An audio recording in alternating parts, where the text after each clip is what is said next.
बहुत सिंपल इंसान, लेकिन उन्होंने काफी महत्वपूर्ण काम किए, ऐसे काम किया है जो सुनने के बाद लगता है कि और सुनो। डॉक्टर रितेश आर्या जी अनुभव।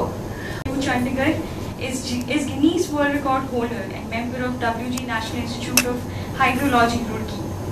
He blended modern technology and traditional hydrological wisdom to prepare conceptual model to explain occurrence and movement of groundwater resources in Himalaya, which was earlier considered to be devoid of it. He pioneered groundwater solutions for civil and army in Siachen, Kargil, Leh and other remote inaccessible areas in Himalaya. He developed, his mission is right to free, safe, sustainable water and energy for all in changing climatic conditions. Now I would like to call him and welcome him for a quick round of applause.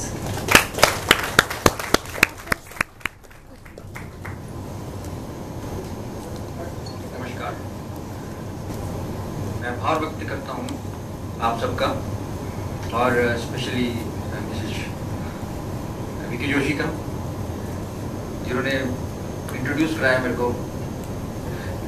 और आज मैं इस विषय के बारे में बात करता हूँ जो हमने ड्रिलिंग की 18,000 फीट की ऊंचाई पे। क्या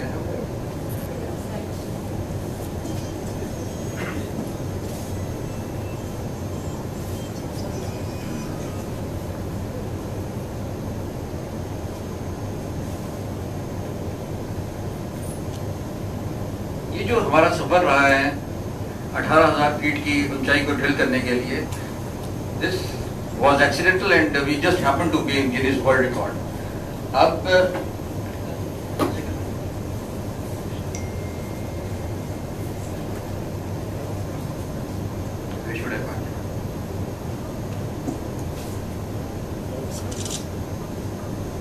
This is a brief story about me. I wanted to become a genetic engineer, पर उतने मार्क्स नहीं थे and I happened to be a geologist.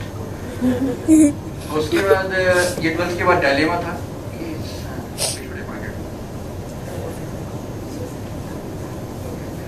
तो जब मैंने ये जियोलॉजी डिपार्टमेंट ज्वाइन किया तो उस टाइम मैं जब पढ़ रहा था तो उस टाइम एक मेडलिकॉट 1864 में उन्होंने कुछ कसौली से फॉसिल लीव्स डिस्क्राइब किए थे। मैं कसौली से बिलोंग करता था, I was excited by the fossils. तो जब तक हम पढ़ रहे थे तब तक ये था कि कसौली फॉर्मेशन जो है अनफॉसिलिफरस है। हमने जब ये काम शुरू किया तो ग्रेजुएशन में जब बच्चे खेलने खुलने जाते थे तो मैं सिर्फ फॉसिल ढूंढता था, मेडलिकॉट की लोकेलिटीज में ढूंढता था। और जब तक मैंने ग्रेजुएशन खत्म की, ये मेरा एक कांस्टेंट कंपेनियन होता था लैब्राडोर, और हमारे पास एक लार्जेस्ट कलेक्शन फॉसिल्स की है उस टाइम लोअर मायोसीन टाइम्स की कसौली फॉर्मेशन में। और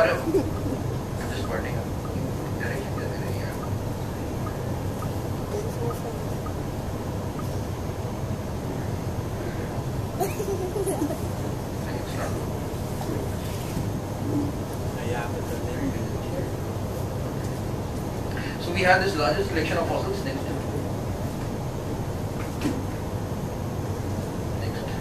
So these are the fossils which we collected.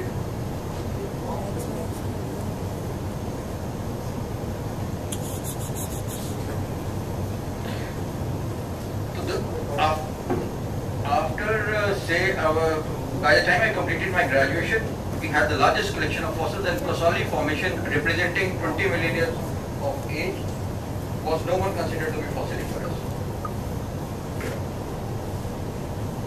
Then in 1993, अब मेरे को मास्टर्स खत्म की बहुत मुश्किल से, क्योंकि I was busy in collecting fossils. उसके बाद I wanted to do PhD, pursue my PhD, but I didn't have any scholarship, so I got a job for 82 rupees 80 paisa per day as a geologist, hydrogeologist in Himachal government. जब तक, और when we started ये जो देखते थे हम literature देखी, तो उस टाइम ये ग्राउंड वाटर पहाड़ों में ये माना जाता था कि पानी है ही नहीं पहाड़ों में। पानी जो है सिर्फ वैली रीजन्स में होता है, माउंटेन वैली रीजन्स में होती है। और मेरी फर्स्ट पोस्टिंग जो थी वो भोटा में, वही हमीरपुर में। तो जब मैंने पहली बार देखी वहाँ पे साइड में, मेरे को एग्जीक्यूटिव इंजीनियर लेके गए साइड में, गाँव देखा, तो पहली बार ये देखा कि साइड कैसे दिखनी है, पता किसी तक कोई ट्रेनिंग हमारे पास थी नहीं। और सिंपल लॉजिक लगा के वहाँ पे गांव वाले इंतजार कर रहे थे कि ये आएंगे जी जियोलॉजिस्ट साइड देंगे, जैसे चले जाते हैं।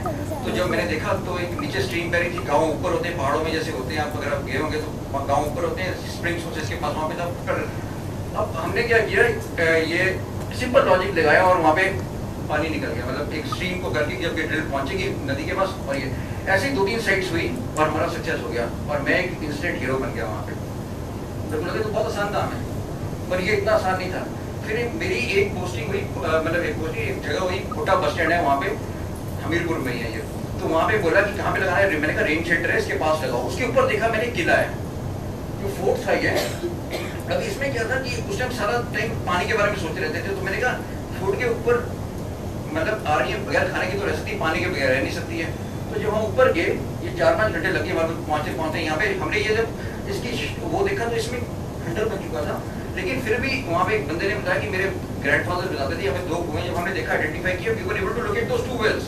और वहाँ पे पानी के 2 कुएं थे, कैपिलरी एक्शन से वहाँ पे ग्रीनरी थी, पानी वहाँ पे था। और ये जियोलॉजिकली स्टेबल लोकेशंस है, लैंडस्लाइड प्रोन एरियाज हैं, अर्थक्वेक रेजिस्टेंट स्ट्रक्चर्स इन्होंने बनाए हैं और लोकल मटेरियल को लेके बनाया। और जब मैं वापस आया नीचे तो देखा जहाँ पे मैंने साइट दे रखी थी कोटा में, वहाँ पे वो पानी ही नहीं है। उनके वो जो ड्रिलिंग थी 300 फीट तक ड्रिल कर चुके हैं, लेकिन कोई पानी नहीं। और ऊपर 20 फुट में पुराने जमाने में हाइड्रोजियोलॉजिकल उससे उन्होंने पुराने पानी ढूंढ रखा है। तो पुराना जो विजडम था, ट्रेडिशनल विजडम एकदम स्ट्राइक किया कि ये पानी कैसे ढूंढते थे यार पुराने लोग, ना उनके पास रिमोट सेंसिंग था, जियोफिजिकल इंस्ट्रूमेंट्स थे, और फिर भी उन्होंने 20-20 फुट। फिर मैंने सारे फोर्ट्स विजिट किए हिमाचल में, जितने भी थे 3-4 फुट की अलग अलग फोर्ट्स हैं। और जब समस्या देखी पानी की पहाड़ों में बाकी बहुत थी, फिर एक ही मिशन हो गया कि रात दिन यही सोचते थे कि 100% एक्यूरेट रिजल्ट्स कैसे निकालें। बीच में मैंने national geophysical research institute Hyderabad में भी ट्रेनिंग ली, रिमोट सेंसिंग की भी ली, लेकिन कहीं से भी ये नहीं कह सकते थे कि आप 100% रिजल्ट है। 6-7 बोर, अगर 10 में से 6-7 बोरवेल करें तो उसमें से वो सक्सेस रेट 100% मान लेते थे। तो हमने क्या किया, ये ट्रेडिशनल विजडम को ये 3-4 उनके फिर उसके बाद क्या होता था, ये नहीं देखना कि कहाँ पे पानी निकला, बस साइट्स देखनी है। और मेरी 3 सालों में पूरे हिमाचल पे पोस्टिंग हो गई, क्योंकि मैं सिर्फ पानी ढूंढने के चक्कर में, पॉलिटिकली कोई इंटरफेरेंस मानते नहीं थे, हम जहाँ भी पानी होगा वहीं पे हमने करना है। तो अब 6-6 महीने के बाद मेरी सारी पोस्टिंग होगी। और उसके कारण क्या हुआ कि आप देख सकते हैं वो inter mountain valley region, Shivalik range, lesser Himalayas, central Himalayas तक हमने सारा काम कर लिया। और ये 3 सालों के अंदर अंदर क्या हुआ, हमारे को ये 4 स्ट्रक्चर्स लगे जो पुराने बुजुर्ग हमारे इस्तेमाल करते थे, और इसके बेसिस को मान के हमने 100% रिजल्ट देने शुरू कर दिया। और ये हाइड्रोजियोलॉजिकल मैप पूरे हिमालयाज का बनाया हिंदू कुश में। और ये मैंने ये कंसेप्चुअल मॉडल ये चाइना में प्रस्तुत किया था 1996 में, और ये पीसी ठाकुर अपने वो सब ये इंडियन डेलीगेशन था वहाँ पे। उसी दौरान क्या हुआ कि 1959 में जो तिब्बती लोग आए थे, चाइना ने एग्रेशन किया था तिब्बत पे और वो माइग्रेट हो गए थे, लद्दाख में आ गए थे। तो उनको ये वाटर एड NGO है, ये इंग्लैंड की है, ये पानी की जितनी भी समस्याएं हैं दूर दराज की उनको वो देखती हैं। तो इन्होंने उसके बाद कंडक्ट किया कि आप क्या लद्दाख में उन तिब्बतियों के लिए पानी निकाल सकते हो। मैंने कहा लद्दाख में तो ऊपर ग्लेशियर्स हैं और नीचे सिंधु नदी बह रही है, बीच में इनके पास ये पोर्शन था, आसान है पानी निकालना। तो ये मेरी पहली जर्नी रही लेह के लिए। वहाँ पे क्या हुआ था, एक लैंडस्लाइड आ गई थी तो वो बंद हो गया था रास्ता, और फिर ये ऑयल टैंकर के थ्रू ये मेरी पहली जर्नी रही थी। और फिर ये तिब्बती ये वहाँ का सिनेरियो है लेह का। अब यहाँ पे क्या हुआ था कि आप देख सकते हैं कि ये सारे ग्लेशियर्स, जैसे अभी बताया इन्होंने मैम ने, कि वो सारे के सारे ग्लेशियर्स जो हैं ग्लोबल वार्मिंग के कारण दे आर एक्सटिंक्ट और on the verge of extinction in Himalayas. तो अब ये जो था यहाँ पे पानी की समस्या, ये जो छोटे छोटे घर हैं यहाँ पे बने हुए, और ये पूरा 5000 तिब्बतियों का जो कैंप था, ये 12 कैंप्स में इन्होंने डिवाइड किया हुआ था। इस होलीनेस दलाई लामा ही इनको रन करते थे सारे। तो ये जो पुरानी जो रिपोर्ट्स होती थी वो यही होती थी कि आप इंडस रिवर से पानी को पाइपलाइन बिछाओ, पंप लगाओ और वो टैप करो। पर इसमें समस्या ये थी कि ये सारे का सारा देख रहे हैं कि वाटरफॉल भी वहाँ पे फ्रीज हो जाते हैं, तो रिवर इंडस भी फ्रीज हो जाती है। और हमने कहा, और जो गर्मियों में क्या होता था, ग्लेशियर्स मेल्ट करते थे और वहाँ पे वो फ्लडिंग हो जाती थी, सिल्टिंग हो जाती थी।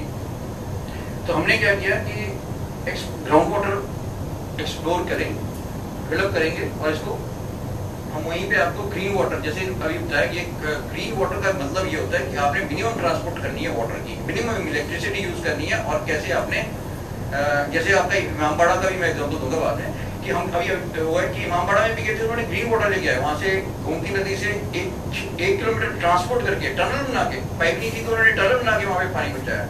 तो मतलब एक ग्रीन वाटर का प्रोजेक्ट पुराने जमाने में था और अभी भी हम कैसे इसको कर सकते हैं। तो हमने ये क्या किया कि ये किया और उन्होंने कहा कि अब ये हाउ कैन वी, अभी तक कोई रिपोर्ट नहीं है इसमें, तो we develop this concept of no water no money और we work on the finances. फिर काफ़ी पेरेंट्स ने भी काफ़ी मदद की, मेरे मदर भी आए हुए हैं, उन्होंने भी काफ़ी अपने जब हमने शुरू किया था ये प्रोजेक्ट तो काफ़ी फाइनेंसेस की प्रॉब्लम आई थी तो ये शुरू की। उसके बाद जब रिग आ गई हमारे पास तो ट्रांसपोर्टेशन ऑफ रिग, ये द्रास का सेक्टर है जहाँ पे तुलालिंग और टाइगर हिल की पहाड़ियाँ थी। तो ये फोटोग्राफ आप पहले बहुत देख चुके होंगे, ये कॉशन था, ये यू आर अंडर विजिलेंस। वो ऊपर से कभी भी तो हमारी गाड़ियाँ जो थी रनिंग रिग से तोप की तरह लगती थी तो कभी भी वो मार सकते थे। तो ये बड़ी मुश्किल से हमने ये अपनी रिग्स वहाँ पे पहुँचाई और 1997 में पहला हमने बोरवेल लद्दाख में किया। और उसके बाद क्या था कि ये स्कूल है एसओएस का, ये चाइना बॉर्डर पे है, बिल्कुल सुमदो जगह है ये। और उसके बाद ये ग्राउंड वाटर पे कुछ सिंपल से प्रिंसिपल्स लेके ग्रीन वाटर कैसे, ये this is concept of green water, जहाँ पे आपको चाहिए वहीं पे पानी दे दो। और ये 24/7 1998 से लेके आज तक इनको कोई प्रॉब्लम नहीं है। The entire Tibetan community which migrated from here got water and mountains would ये। फिर उसके बाद क्या हुआ, we needed support from air force, क्योंकि ये 4 महीने का टाइम होता था वहाँ पे काम करने का लद्दाख जैसी जगह में, तो वो सारा एयरफोर्स हमारे को सपोर्ट करता था सारा सिस्टम। पर इनकी भी एक समस्या थी, ये डॉक्टर ये विंग कमांडर खान है, तो इन्होंने लेह के लिए, लेह एयरपोर्ट फील्ड के लिए इनको पानी की समस्या थी। तो जब मैंने इनसे बात की तो इनकी भी हमने साइट देखी और लेह एयरफील्ड में पानी दे दिया। इनका जो प्रोजेक्ट सैंक्शन था पहले जो इधर से ट्रांसपोर्ट करनी थी लेह एयरफील्ड के लिए, ये एयरफील्ड का वो है, ये जो ये लेह एयरफील्ड है और ये इंदस से यहाँ से ट्रांसपोर्ट करना, तो water it was a tedious task. इनका एस्टिमेटेड कॉस्ट 50 लाख रुपए था और we completed this project with ground water harvesting by 8 lakh. That was the cost effective also. और फिर ये एक और था जब इनके एयर मार्शल पटनी वहाँ पे आए इनॉग्रेट करने के लिए, तो ये थॉइस ये जो एयरफील्ड है ये सियाचिन सेक्टर को फीड करती है। इसमें ये श्योक रिवर था, यहाँ से ये ट्रिब्यूटरी है इंदस रिवर की, लेकिन यहाँ पे प्रॉब्लम ये होती थी कि जब ये सर्दियों में यहाँ पे इनकी हैबिटेशन होती थी, तो जब यहाँ से यहाँ पे पाइपलाइन बिछी होती थी, सर्दियों में क्या होता था ये पाइपलाइन यहाँ से फट जाती थी कहीं से भी। तो जो आईएल जो इनका सपोर्ट सिस्टम था, जब भी वो आता था वो गड़गड़ करके वहाँ पे रुक जाता था और इनके पास 2-4 दिन तक जब तक ये पाइप रिपेयर हो जाती थी तब तक। तो ये भी एक ग्राउंड वाटर सोल्यूशन करके हमने इसको on the other side drill किया और एक्सप्लोर करके ग्राउंड वाटर वहाँ पे 24/7 दिया। उसके बाद डॉक्टर अब्दुल कलाम जी थे, ये उस टाइम सेक्रेटरी थे, डिफेंस सेक्रेटरी, तो उन्होंने एक सपना लिया था कि सियाचिन सेक्टर को वहीं पे सर्किल मानेंगे, क्योंकि अभी तक सारी जो सब्जियां चावल दाल कुछ भी होगा वो सब वहीं पे उससे जाता था, क्या बोलते चंडीगढ़ से जाएगा, आईएल से काफी समस्या थी। तो ये इन्होंने परतापुर में एक फील्ड रिसर्च लेबोरेटरी इन्होंने डेवलप की थी। तो इसमें इन्होंने डेवलप तो कर दी, डॉक्टर पांडे इस टाइम यहाँ पे ओसी थे, और इन्होंने क्या किया कि डेवलप तो कर दिया, यहाँ पे पानी नहीं है इनके पास, जब देख रहे हैं टैंक बना दिया इनमें, अब ग्लेशियर जो बिल्ड करेंगे या सिल्ट से, तो इन्होंने क्या किया ये भी ये श्योक नदी से पानी लेके आने लगे। पर इसमें प्रॉब्लम ये आ जाती थी, ये भी फ्रीज हो जाता था और सिल्ट इसमें आ जाती थी, सारी पाइपलाइन में सिल्ट जम जाती थी या पाइप फट जाती थी, तो काफी इनको मुशक्कत आ रही थी। इसमें भी सिंपल सा सोल्यूशन था ये ग्राउंड वाटर, हमने ग्राउंड वाटर को टैप किया, मतलब सिंपल से सॉल्यूशंस करके, और यहाँ पे इनको 24/7 इनको वाटर दे दिया। फिर क्या हुआ, ये हमारे ये मेजर बपोरा हैं, इनके 4 इंजीनियर्स, एक स्टोरी में बता रहा हूँ आपको कि मतलब कैसे सियाचिन सेक्टर में हमने काम किया। तो यहाँ पे क्या था, मेरी एक तमन्ना थी, अब हम पढ़ते थे कि यार सियाचिन में कैसे घूमे हम, तो मैंने भी 3-4 बार आर्मी के एग्जाम दिए, लेकिन वो मैं सक्सेसफुल नहीं हो पाया, कुछ हो जाता था, कभी कुछ वो कहते थे, अमिताभ बच्चन भी यहाँ पे आया था, कभी गांधी जी भी यहाँ पे आते तो नहीं होते, तो हम भी वैसे बन गए थे। लेकिन एक तमन्ना थी, तो ये मेजर बपोरा इंजीनियर्स के थे, इन्होंने चंदन नाला है वहाँ पे, तो वहाँ से उन्होंने एक पाइपलाइन बिछाई थी कि भाई यहाँ से पानी आ जाएगा, इस बार हमारे फौजियों को बर्फ पिघला के पानी नहीं पीना पड़ेगा। तो इन्होंने जब तक वो बेचारे ऊपर रिपोर्ट करने के, तब तक एक फ्लड आया छोटा सा, वो सारी जो पाइपलाइन बिछाई थी वो सारी चली गई। अब मैंने कहा कि मैं तुम्हारे को पानी दे सकता हूँ, लेकिन मेरे को सियाचिन, कहता है यार तुम्हारे को डिफेंस मिनिस्टर बनना पड़ेगा या फिर तुम्हारे को फौज में आना पड़ेगा। मैंने कहा दोनों पॉसिबल नहीं है, डिफेंस मिनिस्टर बनने के लिए काफी टाइम लग जाएगा मेरे को। तो जब मैंने बोला मैं तुम्हारे को पानी दे सकता हूँ, नेक्स्ट डे इन्होंने मेरे को क्या किया, सियाचिन सेक्टर है ये सारा आप देख सकते हो, ये पीछे का सारा सियाचिन ग्लेशियर है, ये जो हमने बाद में नापा तो 78.6 किलोमीटर ये पीछे रिसीड कर चुका है। अब ये स्नोट यहाँ पे है और काफी अभी भी आगे है, पर ये देख सकते हैं हम यहाँ पे हमारा सारा है। तो हमने यहाँ पे क्या किया, ये सारा ये फ्रोजन था। अब आप देख सकते हैं जब मैंने पानी मांगा पीने के लिए तो वो सारे है ना, गर्मियों का टाइम था, पिघल पिघल के जो बर्फ आ रही थी उसको इकट्ठा करते थे, फिर उसको इसको पिघलाएंगे, फिर उसको ये पानी पीते थे। ये देखिए ये बर्फ तोड़ रहे हैं, ये नॉर्थ पोलो की जगह है, बर्फ तोड़ते थे, बर्फ से पानी पिघलाते थे। तो हमने क्या किया, सियाचिन में 2000 में जाके एक्सप्लोर किया, 2002-1 में, तो पानी वहाँ पे ग्राउंड वाटर की स्टोरी है बेसिकली। -40 हम सब एक्सपेरिमेंट्स कर रहे थे कि कहाँ ये चल सकता है। तो अब ये देख सकते हैं आप कि 2002 में वहाँ पे टैंकर से पानी भरते थे, बर्फ कोई नहीं पिघलाता था, और आज तक our troops got continuous water. और जो FRL की जो प्रोडक्शन थी वो 50%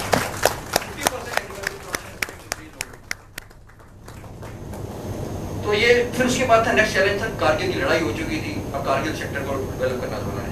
तो उसमें क्या था, ये आप देखेंगे तो द्रास जो था कारगिल का एक सबसे कोल्डेस्ट एशिया का जगह है और second coldest in the world है। तो ये भी एक बड़ा हमारे ये चैलेंज है। कुछ प्रोजेक्ट्स आपको दिखा रहा हूँ, वैसे हमने काफी किए हैं। अब ये जो है ये तोलोलिंग हिल है, इसके साथ यहाँ पे टाइगर हिल है और मस्को हिल थी जो अपने कारगिल की लड़ाई में जो रखी है। तो यहाँ पे क्या था कि मेरे लिए क्या खास थी, ये इन्होंने वॉर मेमोरियल बनाया और इसमें जो टेम्परेचर था यहाँ पे हम इनको ग्रीन करना था और यहाँ पे बहुत सारी डिप्यूट हो रही थी। तो इनके लिए -40 डिग्री यहाँ पे टेम्परेचर थे। इसको हमारे को एक ऐसी वाटर सप्लाई स्कीम बनानी थी जो इसमें भी कामयाब हो सके। तो सिंपल सा सोल्यूशन हमारे को ये लगता था कि ग्राउंड वाटर के जो टेम्परेचर है वो वहाँ पे हमने जो सियाचिन में नोट किए थे 60 डिग्री आते थे, तो वही हमने यहाँ पे भी देखा, तो 60 डिग्री टेम्परेचर आ रहे थे। तो इधर भी वाटर सप्लाई स्कीम आई। और उसके बाद ये आप सब जानते हैं ये कौन विक्रम बत्रा जी। तो जैसे ये टाइगर हिल के ऊपर पहुंचे थे तो इन्होंने ये बोला था ये दिल मांगे मोर, और उसी टाइम इनको शहादत प्राप्त होगी, देश के लिए कर दिया था। जो हमने भी इनसे इंस्पायर होकर यही किया था कि ये जो भी आपके पास साइट्स है वहाँ पे हम फौज के लिए पानी बचाएं। अब ये मत सोचिए mountains are devoid of water, but we had that जो हमने पीछे से वो जो ट्रेडिशनल विजडम हमारे पुरखों ने दे रखा था, अगर हम वेस्टर्न साइंस को पीछे छोड़ दें और पुराने से जोड़ लें अपने आप को, जियोलॉजी को, तो जो उन्होंने जो हमारे को ज्ञान दे रखा था मैंने उसी को ही आगे चलाते हुए हर पीक पे पानी देने का।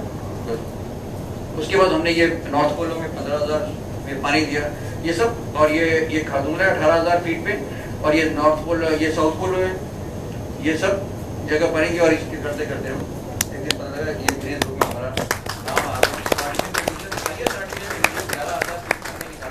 तो ये जो बोलते थे कि water level ground water level deplete हो रहा है, ग्राउंड वाटर लेवल, ये सब ये बेकार के फंडे हैं।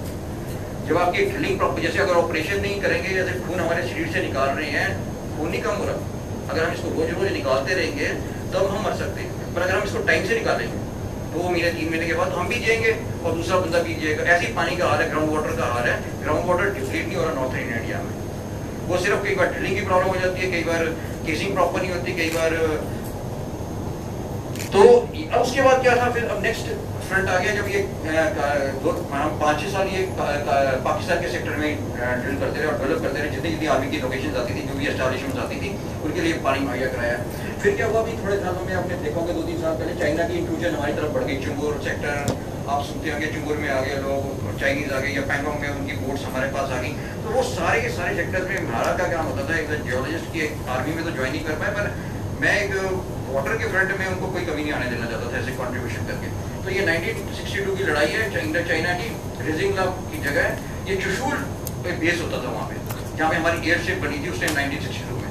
जो गलती से क्या हुआ कि हमारे डिसीजन यहाँ पे नेहरू और वो सब ये ले नहीं सके, ढंग का डिसीजन अगर ले लेते तो हमारे एयरक्राफ्ट वहाँ पे पहले लैंड कर जाते तो हम जीत जाते। वहाँ पे चाइना की एयरक्राफ्ट हमारी एयरशिप में लैंड करके, और वहाँ पे सब 2 बम गिरे, वहाँ पे एक बम फटा, एक बम नहीं फटा, दैट इज मतलब लोकल स्क्वाड में, और हम लड़ाई हार गए। वहाँ पे बड़ा अजीबोगरीब चीज किस्सा समझ में आती है। डेवलपमेंट आई हमारी भी 144 लोग यहाँ पे, ये जो पीक है आप ये देख रहे हैं कि ये तारा पोस्ट है यहाँ पे, और ये रेजिंग ला पीक है।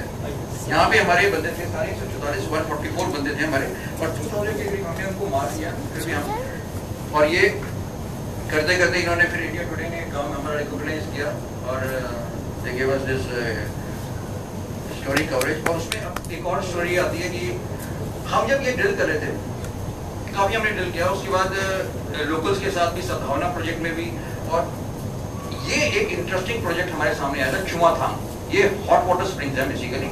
जब हम यहाँ पे ड्रिल कर रहे थे आर्मी के लिए, तो वहाँ पे क्या हुआ कि गर्म पानी निकल गया। तो हमने ये कंसेप्ट यहाँ पे क्या किया था, या वहाँ पे क्या था, उससे पहले जो ग्रीन एनर्जी का कंसेप्ट, जैसे ग्रीन वाटर था, यहाँ पे आपको ग्राउंड वाटर एक ऐसा ही चीज है जो आपको ग्रीन वाटर दे सकता है। अगर मेरे को यहाँ पे पानी चाहिए तो मैं यहीं पे खोदूंगा, सरफेस वाटर रिवर के साथ देखूंगा तो मेरे को कई किलोमीटर से गोमती से जैसे लेके आना पड़ेगा, ट्रांसपोर्टेशन ऑफ वाटर इन्वॉल्व होती है, तो वो ग्रीन वाटर नहीं रह जाता। आज हमारे को अपने जो लोकल बॉडीज हैं, लोकल स्प्रिंग्स हैं, जैसे हमारे पूर्वज रहते थे, उन्हीं को क्लीन करके रहना है, तो ही वो ग्रीन वाटर बन सकता है बेसिकली। अब ग्रीन एनर्जी का कंसेप्ट मैं थोड़ा लूंगा, फिर टाइम हो जाएगा, मेरे को बता देगा, मैं वहीं पे रोक दूंगा। तो ये जो है बेसिकली क्या था, ग्रीन एनर्जी क्या है, जियोथर्मल एनर्जी है बेसिकली। आपके सोलर एनर्जी जो होती है, सन आएगा तब रहेगी, विंड आएगा तो विंड एनर्जी रहेगी। आपका हाइडल पावर प्रोजेक्ट के बुरे हाल होने वाले हैं 2020 के बाद, जितनी भी इन्वेस्टमेंट्स हमारी जाने वाली है। क्यों? क्योंकि वहां पे पानी नहीं है, ग्लेशियर्स ही नहीं है हिमालय में, ग्लेशियर्स एक्सटिंक्ट हो चुके हैं। हमने 29.4 किलोमीटर खारदुंगला का ग्लेशियर रिट्रीट देखा है, अभी तक डॉक्यूमेंट इतना है, और उसके बारे में कभी फिर बात करूंगा अगर आप मौका देंगे। लेकिन इतना रिट्रीट हो चुका है, एक्सटिंक्ट है, ये on the verge of extinction है। अब आपके पास पानी नहीं है तो आपके हाइडल पावर प्रोजेक्ट्स क्या करेंगे? अब ज्यादा से ज्यादा क्या, अब ये हमने फिर अग्नि योद्धगारा का कंसेप्ट हमने डेवलप किया। अग्नि योद्धगारा का मतलब है हवा एनर्जी। आपकी हर जगह ये एनर्जी अवेलेबल। अगर मैंने इसको भी, अभी एयर कंडीशनिंग हो रही है यहाँ पे, अगर मैं इसको जियो कंडीशनिंग कर दूंगा, इसकी आपकी एफिशिएंसी, इस कमरे की एनर्जी एफिशिएंसी 60 to 40% आपकी इलेक्ट्रिसिटी बिल्स कम आने शुरू हो जाएंगे। तो मतलब ये जियोथर्मल का हम कंसेप्ट लेके आए इंडिया में, ये ट्रेमेंडस पोटेंशियल है इसका। 10,000 मेगावाट तो जीएसआई ने भी रिपोर्ट किया हुआ है, लेकिन उससे भी 10 टाइम्स मोर अगर अपने योद्धगार साइट्स को विजय लेके चले तो उतना 1 लाख, और हमारी सारी एनर्जी नीड्स इससे पूरी हो सकती है। न्यूक्लियर पावर प्लांट्स के पीछे हमारी गवर्नमेंट पड़ी हुई है, उसमें फ्री एनर्जी नहीं है। आपको पता है एक न्यूक्लियर प्लांट को 1 गीगावाट न्यूक्लियर प्लांट को लगाने में कितना खर्चा आ जाता है? Just anybody guess, it's not a free energy. जो हम बोल रहे हैं कि नहीं नहीं न्यूक्लियर पावर चाहिए, न्यूक्लियर पावर चाहिए, 7 to 10 बिलियन US की कीमत आती है एक गीगावाट को प्रोड्यूस करने के लिए। It's not a free energy. उसका वेस्ट कहाँ से लाएंगे? उसका पहले तो उसको भीख मांगो कि भैया हमारे को वो दे दो, यूरेनियम दे दो, फिर उसके बाद दो कि वहाँ वेस्ट का पे डिस्पोज करें। अब फुकुशिमा जापान जैसी कंट्री जब वो न्यूक्लियर वेस्ट को नहीं संभाल पाई, जब न्यूक्लियर पे कुछ हो जाता है, तो हमारी जैसी कंट्री जो स्ट्रगल कर रही है एनर्जी में और सेफ्टी